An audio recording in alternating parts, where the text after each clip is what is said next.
L'église de la Locilia est une basilique à 3 nefs avec une abside dans sa partie orientale, où se trouvait l'autel.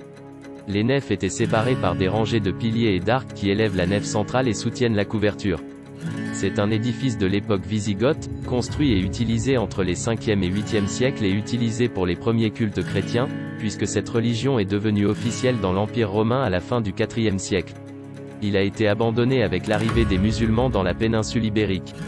Les murs épais qui soutiennent le bâtiment ont été construits avec de grands blocs taillés dans leur partie inférieure, peut-être réutilisés d'un ancien bâtiment romain.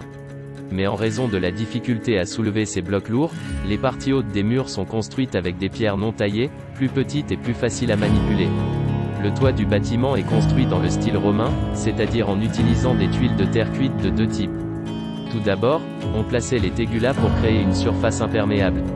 Ensuite, avec les imbris ou imbrex, on couvrait les liaisons entre les tégulas pour éviter qu'elles ne pénètrent dans l'eau.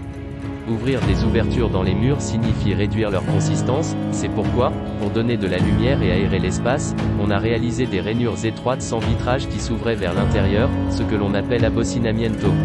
À l'époque wisigothe, les ouvertures de la nef centrale étaient souvent plus élaborées, par exemple avec des arcs en fer à cheval ou taillés.